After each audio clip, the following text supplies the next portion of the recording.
Este podcast pertenece a la red Podcast SN.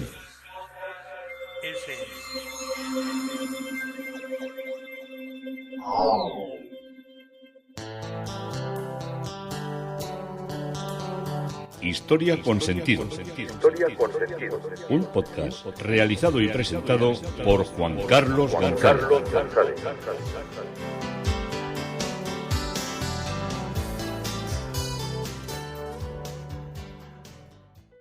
Un saludo a cuantas personas se acercan a través de las redes sociales, de Facebook, de Twitter, de mi página web Historia con Sentido.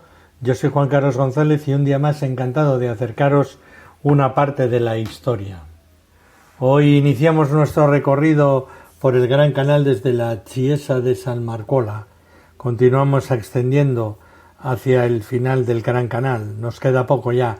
Nos queda poco, pero lo estamos disfrutando y estamos aprendiendo mucho de los grandes palacios y de los distintos monumentos que vamos contemplando en el discurrir de nuestro viaje.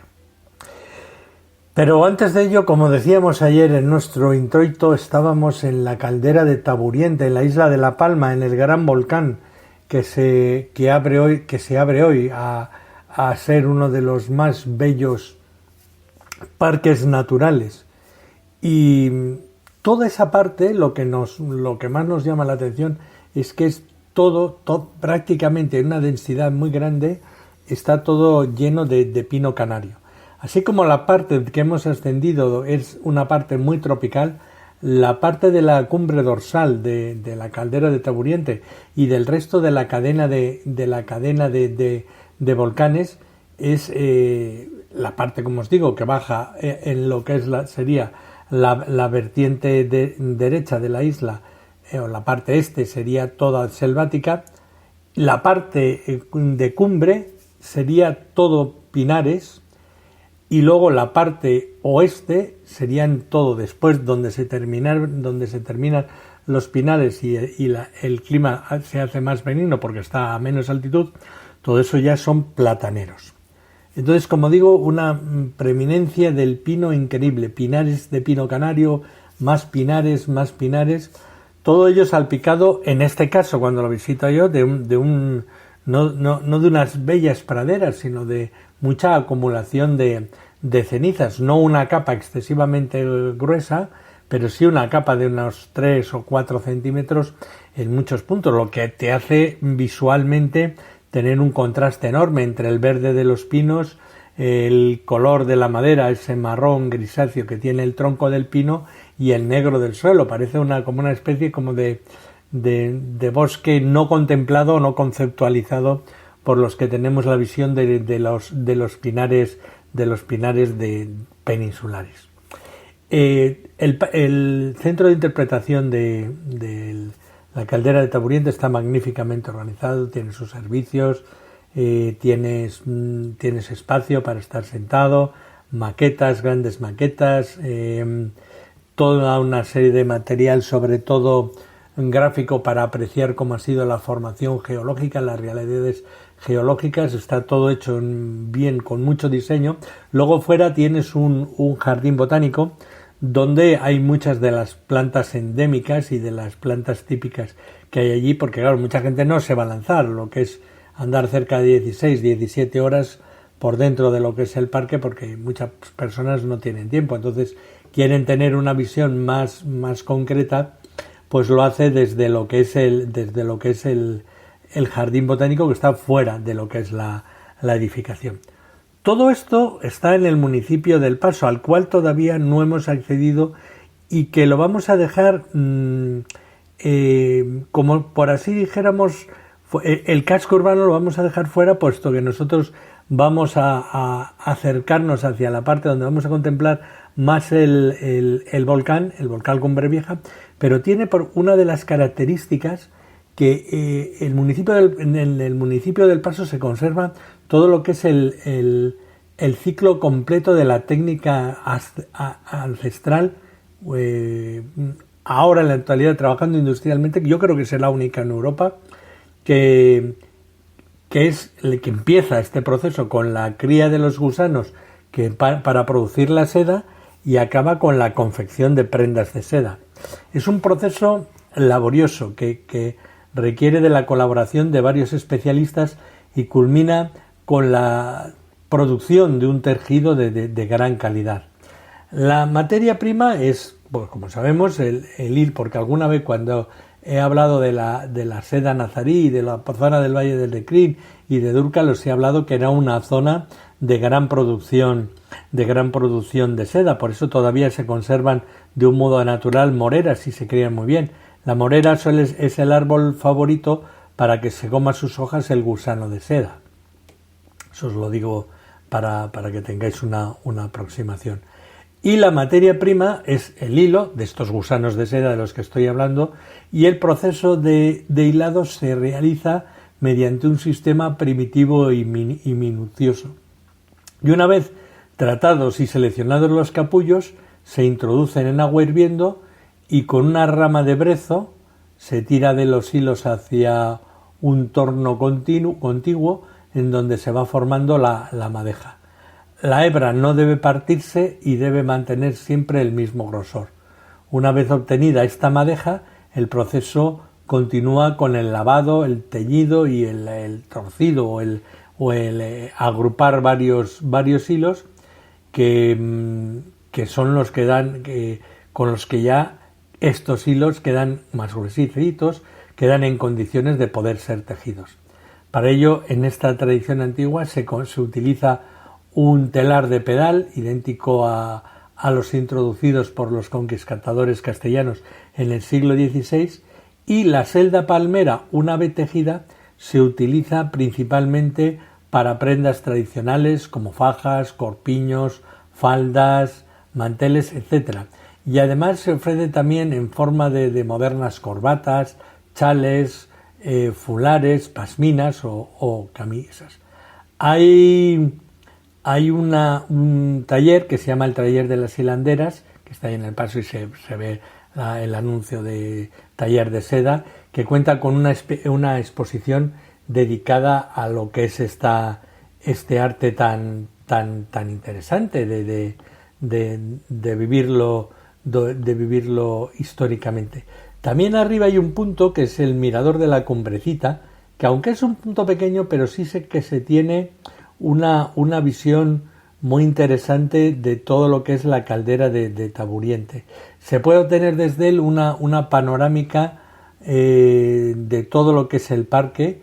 Ofrece rutas de senderismo, una que va hasta el Lomo de las Chozas, otra que va a la ermita de la Virgen del Pino, y desde aquí se abarca un parámetro increíble de toda la singular belleza que nos aporta este parque. Y nos habíamos quedado en Venecia, en la Chiesa de San Marcuola, en la ribera derecha. Está muy cerca del gueto y podemos encontrarnos con otra de esas curiosas iglesias venecianas a la que es aconsejable dedicarle un ratito nuestro itinerario. Es la iglesia de San Marcuola, que se encuentra justo al lado de la parada del vaporetto del mismo nombre. En ella también aparece lo que podríamos considerar la principal peculiaridad de la iglesia. Me refiero al hecho fácilmente constatable de que su fachada no está acabada. La falta del revestimiento de mármol exterior, que es lo que embellecería o lo que embellece a las otras iglesias, el ladrillo que da la vista, que da la impresión de lo que realmente es, que es una iglesia inacabada. Si no la han acabado por el exterior, es inacabada, pero en su interior hay pinturas aconsejables, entre ellas pinturas interesantes de Tintoretto, y entre ellas merece especial, podríamos pasarnos mucho rato en esta iglesia, pero merece especial mención la Última Cena de Tintoretto. El siguiente palazzo en la ribera derecha es el Palazzo Gritti o Gritti Dandolo. Es un palacio está construido en el Sistiere de Canarello, en la margen derecha del Gran Canal. Era de origen medieval y cuando apareció con las líneas clásicas el gótico veneciano, El Palazzo Gritti fue objeto de una fuerte renovación que sobre todo se realiza en sucesivas fases en el siglo XVII, cuando cambió radicalmente la apertura pero no las dimensiones. La fachada, que se compone de 3 niveles, presenta una planta baja, un gran portal con un acceso directo al canal. Los 2 pisos nobles de estructura simétrica se abren mediante un par de ventanas de una sola luz a cada lado y con una ventana de 5 luces en el centro, y estas aberturas están todas equipadas con unos parapetos de piedra. A la derecha del cuerpo principal, un edificio más pequeño, pertenece al conjunto del Palazzo Gritti, 3 pisos con un pórtico sostenido por columnas en la planta baja. En la fachada hay 2 bajorrelieves que representan los escudos de los Gritti y de los Dandolo, que fueron respectivamente sus más insignes propietarios, y en este edificio menor de origen del siglo XVI debe su actual visión, como lo podemos contemplar, a una reconstrucción del siglo XIX. En la ribera derecha tenemos el Palazzo Correr Contarini Zorzi. Tiene vistas al Gran Canal, con una fachada monumental del siglo XVII y 2 grandes portales con cabezas arqueadas que se elevan desde el agua mucho más de la línea del entresuelo y casi dan hasta el primer piso. Hay 2 pisos nobles, ambos marcados por ventanas de 3 luces, con balcones y pares de ventanas de una sola luz a la izquierda, doble, y a la derecha. Y las cornisas en piedra de Istria resaltan la perfecta simetría de los sólidos y de los vacíos también que hay de la fachada, para rendir el mejor homenaje al diseñador, en este caso desconocido. Absolutamente valiosa es la balaustrada blanca que delimita una fantástica terraza. Y el edificio también se conoce como Cade Cuori, por la característica forma de corazón de ciertos escudos de hierro forjado en los 2 portales. Y en el interior del segundo piso noble hay frescos neoclásicos. Aquí vivió Antonio Correr, que pasó a la historia por negarse a llevar peluca en tiempos en los que era un atributo de distinción obligado para todos los nobles. En la ribera izquierda, el siguiente palazzo es el Palazzo Emo Diedo. Es un palazzo neoclásico ubicado ya casi frente a la estación del tren y cerca de San Simeone Piccolo, y él es un palacio del siglo XVII. Es un proyecto inacabado de Andrea Tirali y la estructura fue construida por la familia Emo. El estilo arquitectónico contrasta con la arquitectura barroca, entonces dominante del genio de Baldassare Lorgueña, y luego el palacio pasó a ser propiedad de la familia Diedo, de ahí el segundo nombre. Hoy el palazzo está ocupado por una organización benéfica. En cuanto a la arquitectura, la fachada neoclásica consta de planta baja, piso noble y una guardilla de gran tamaño para un total de 3 pisos y 20 vanos. En la parte central de la planta baja hay un portal flanqueado por 2 ventanas cuadrangulares. El portal está cubierto de óxido y el piso noble ofrece una alta trífora decorada con balaustrada y gran frontón. La fachada termina con una cornisa dentada y el resto de la fachada es bastante simple y sin adornos, y hay un jardín en la parte trasera de la estructura. Siguiendo en la ribera izquierda tenemos el edificio de Marcello Toderini, un pequeño edificio de una sola planta, con una serliana central flanqueada por ventanas de arcos con una lanceta inscritas en un marco trabeado, habitual en la arquitectura del siglo XVII, y los Marcellus descienden de la gloriosa gens romana del mismo nombre. La familia tuvo 2 dogos, Tegalliano, que fue de los primeros entre el 717 y el 726, y el segundo de estos 2 dogos fue Nicolo,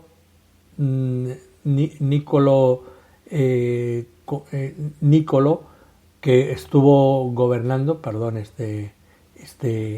este iterín, entre 1473 y 1474.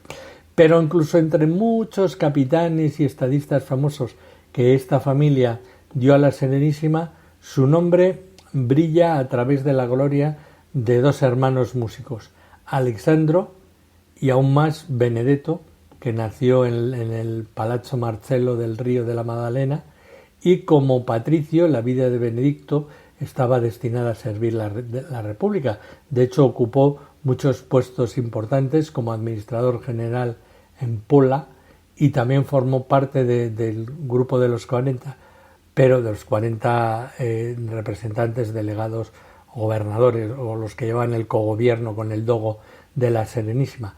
Pero la música era su única pasión y fue el padre quien, hiriéndolo de orgullo, lo sacó de las tinieblas un día después de que Alessandro, con un virtuoso del violín, tocara frente a un grupo de los invitados. Su padre se rió de que Benedetto solo podía sostener la caja del instrumento. Ya sabéis que hay padres malvados. A partir de ese momento, el joven demostró ser nada menos que un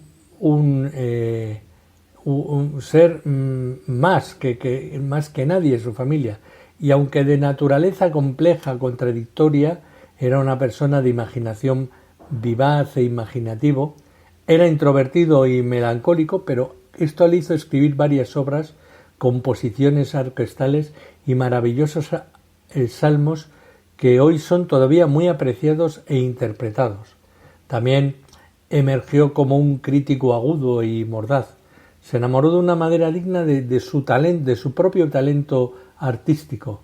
Una noche pasó un barco por debajo de sus ventanas con varios ocupantes, incluida una chica que cantaba con una voz encantadora, y a Benedetto le pareció que esa voz era el alma misma de la música. Descendió y persiguió al grupo en una góndola, y tras conocer a la cantante la educó y se casó con ella. Un día, mucho tiempo después, mientras estaba en la iglesia, una lápida se volcó y le oprimió con la pierna contra una de las paredes de un pozo que había allí, o de un parapeto. Y al principio todo esto hizo que todo fuera carcajadas por la situación morbosa y por haberse quedado medio cojo. Pero esto le hizo ser todavía más creativo, más intenso, hasta que ya llegó un momento en como que él se dio cuenta de que había tantos grandes compositores, sobre todo de ópera y de todas estas obras tan clásicas, que decidió dedicarse sobre todo a la producción de obras y de escritos religiosos. Y murió a los 53 años mientras era chambelán en Brescia, debido a cualquier enfermedad que había contraído ya desde su juventud. Y lo que se hizo es, para que nadie sufriera lo que había sufrido él con su padre, prohibió que sus herederos y descendientes se dedicaran a la música. Ya veis cómo son las cosas. En la ribera derecha tenemos al Palazzo Labia. Es un palacio barroco construido entre los siglos XVII y XVIII, uno de los últimos palazzis de Venecia, pero conocido fuera de Italia, y es famoso por su notable salón de baile decorado al fresco, pintado entre 1746 y 1747 por Giovanni Battista Tiepolo, con trabajos decorativos en tronc d'olé de Girolamo Magozzi Colon. Y en este salón de baile Tiepolo pintó una de sus obras más destacadas, el ciclo de frescos dedicado a la historia de Marco Antonio y Cleopatra, que encargaron los hermanos Angelo María y Paolo Antonio Labia. Los Labia, originarios de Cataluña, fueron inscritos como en el patriciado veneciano en 1646, después de que hubieran contribuido con una gran suma de dinero en la guerra de Candia. Poseían de hecho una enorme riqueza que gastaban en lujos, fiestas, y en este palacio fue iniciado poco después de aquella fecha. El palacio fue diseñado por el arquitecto Andrea Cominels, para otros por Alessandro Tremiñón. Junto a la iglesia de San Jeremía, el edificio está situado cerca de lo que es la confluencia del Canal Regio con el Gran Canal, a los que dan las fachadas más antiguas. La fachada principal se sitúa dando al Canal Regio y la secundaria al Gran Canal. Y la tercera fachada, probablemente diseñada por Giorgio Massari, está orientada al campo de San Jeremías. En una ciudad frecuentemente comparada a un escenario cinematográfico, este palacio es poco común debido a que no hay solo una fachada formal a lo largo del Gran Canal, sino que también una fachada visible y formal detrás y otra que decora el lateral. Y en Venecia este diseño es muy raro. La familia Labia, que encomendó el palacio, como os digo, era catalana, era originaria de Girona, y le compró el acceso al patriciado veneciano en 1646. Y la vieja aristocracia la consideraban como un poco unos patricios, pero como arribistas, como de segunda mano. Y la guerra con los otomanos, que había vaciado los cofres de la República de Venecia, pues empezó a vender inscripciones para la nobleza, que serían personas que lo que querían era obtener influencia política. Y se dice que los Labia compensaron su falta de ascendencia, de ancestralidad patricial, con una gran exhibición de riqueza. Y actualmente el Palacio Labia es el único ejemplo que queda de todo lo que fue esta ostentación de una familia catalana afincada y muy introducida. Es a los miembros de la familia Labia, a mediados del siglo XVIII, que el palacio debe hoy su notoriedad. Entonces era habitado por dos hermanos con sus esposas, hijos y madre, los hermanos Angelo María Labia y Paolo Antonio Labia, que contrataron a Tiepolo en el auge de su poder para decorar lo que era el salón de baile. Contratar Tiepolo parece haber sido la cosa más notable que los hermanos hicieron. Angelo María se hizo abad meramente con el fin de escapar de las obligaciones políticas de la aristocracia de la República.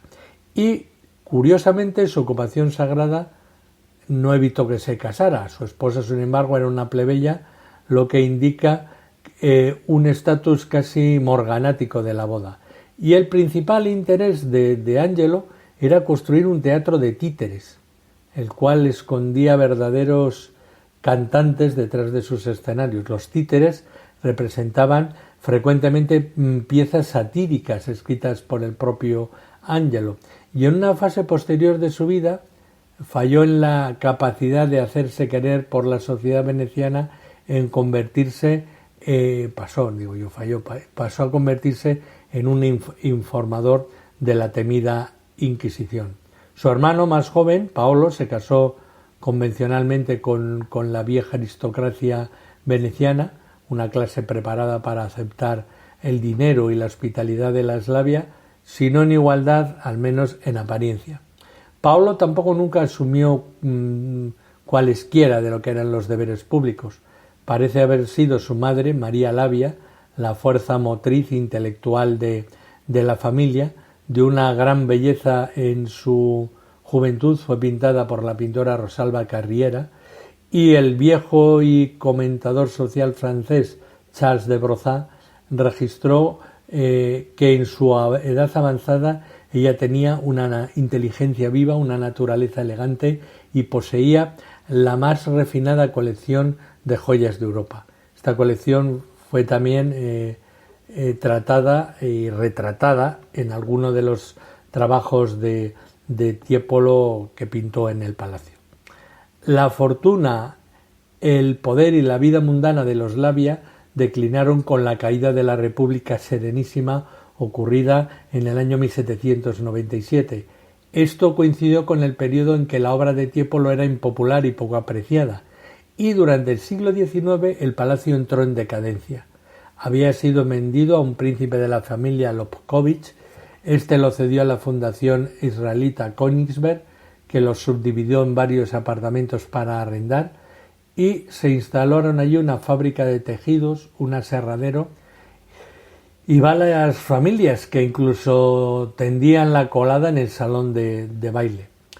En el año 1945 un barco de municiones explotó cerca del palacio y afectó sus fundamentos, hizo que fragmentos del fresco del salón del baile cayeran al suelo. En 1948 el palacio pasó a tener un nuevo propietario, Charles de Beistegui, un francés heredero de una fortuna franco-mexicana, el cual comenzará una intensa restauración.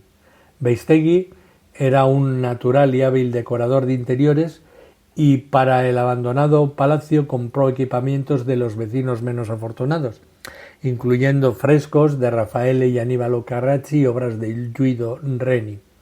Estas obras de arte, conjuntamente con tapicerías y antigüedades recientemente adquiridos, retornaron al palacio a su antiguo esplendor. Carlos era un coleccionista tan ávido que su gusto era conocido como el estilo Beistegui. El 3 de septiembre de 1951, Carlos de Beistegui organizó un baile de máscaras, el baile oriental, en el Palacio de Labia. Fue uno de los mayores y más lujosos eventos sociales del siglo XX. Toda la alta sociedad internacional se encontró en el salón de baile llevando vestidos del Settecento. Esto lanzó la carrera del entonces joven diseñador de moda veneciano Pierre Cardin, que es conocido por todos, que diseñó cerca de 30 trajes usados por miembros de la Dolce Vita participantes. Christian Dior y Salvador Dalí diseñaron cada uno de ellos el disfraz del otro, y en esta ocasión Cecil Beaton realizó un memorable reportaje fotográfico. Las fotografías del baile presentan una sociedad casi surreal, reminiscente de la vida veneciana inmediatamente antes de la caída de la República de finales del siglo XVIII. La fiesta sería uno de los últimos acontecimientos verdaderamente espectaculares en aquel famoso salón de baile. Carlos sufrió una serie de derrames cerebrales en la década de 1960 y se retiró a su castillo de Montfort-el-Amaury. En 1964 vendió el Palacio de Labia en subasta a la RAI, la televisión estatal italiana, que lo usó como sede regional, habiendo efectuado por su parte cuidadosas restauraciones tanto en el edificio como en las obras de arte.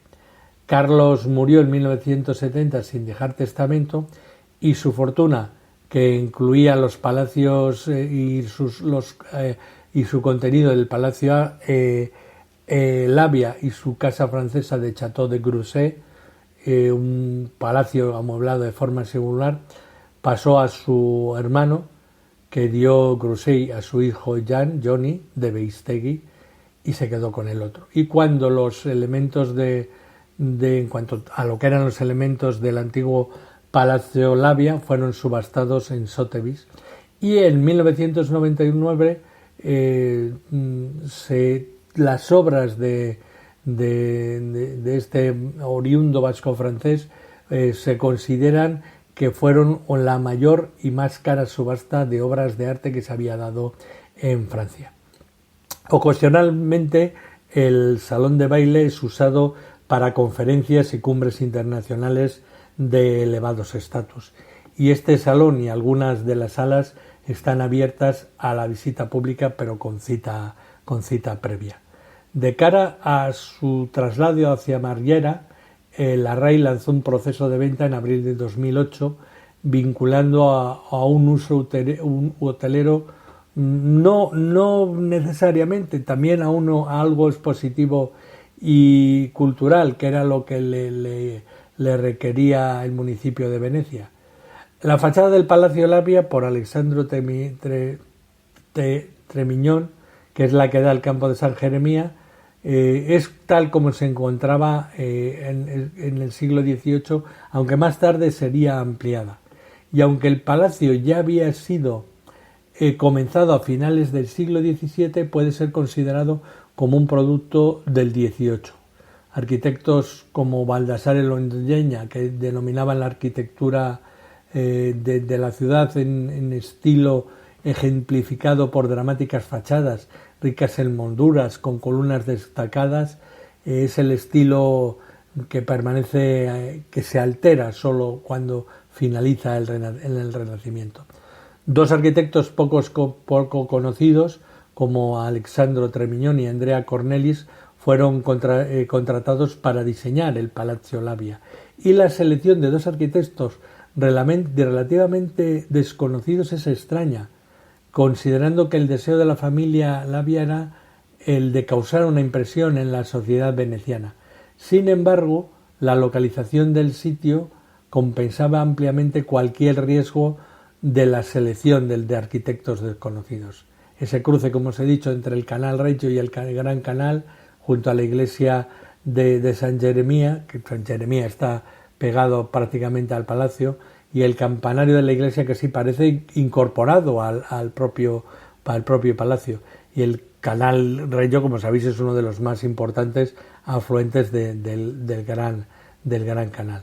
Y aunque, como muchos otros palacios de Venecia, el Palacio Labia sea el dibujo rectangular construido alrededor de un patio rectangular, también los dos arquitectos rompieron las tradiciones arquitectónicas de los modelos arquitectónicos como los de Longueña, y diseñaron fachadas que, por ser más simples y menos desordenadas que los palacios clásicos venecianos e interiores, mantenían una riqueza barroca conseguida a través del efecto de la luz y de la sombra.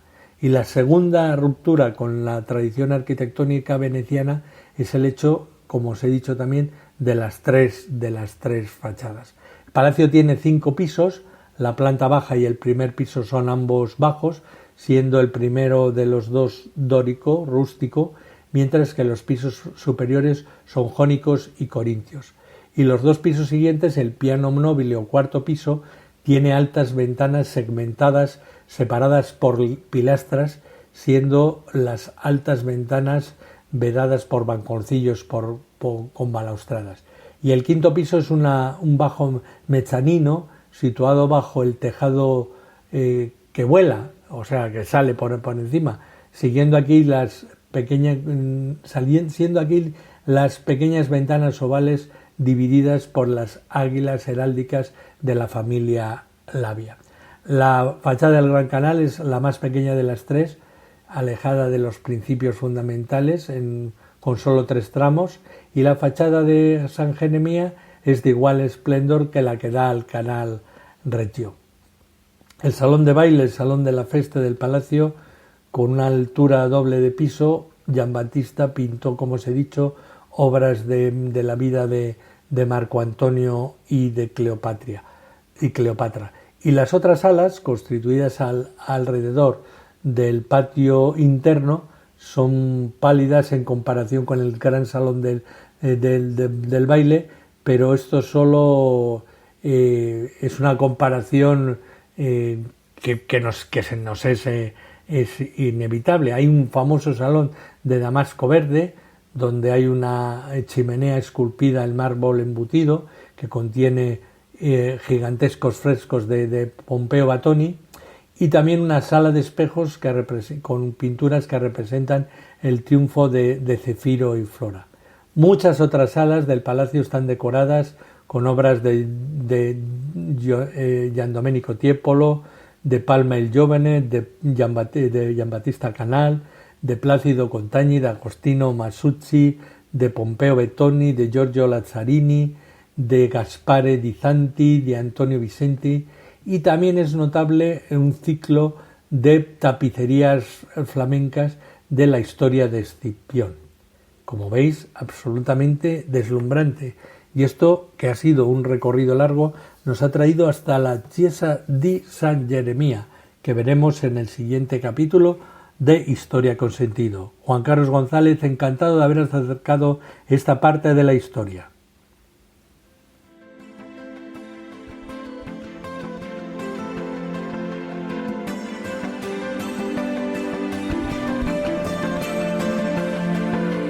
Hasta aquí un episodio más de Historia con Sentido. El podcast que te habla de historias de la historia, sucesos, eventos, como si el ayer fuera hoy. Síguenos a través de iTunes, Spreaker o iVoox. Contacta con nosotros por correo electrónico escribiendo a podcast@historiaconsentido.com. Nuestra web www.historiaconsentido.com. Y en Twitter nos encontrarás como @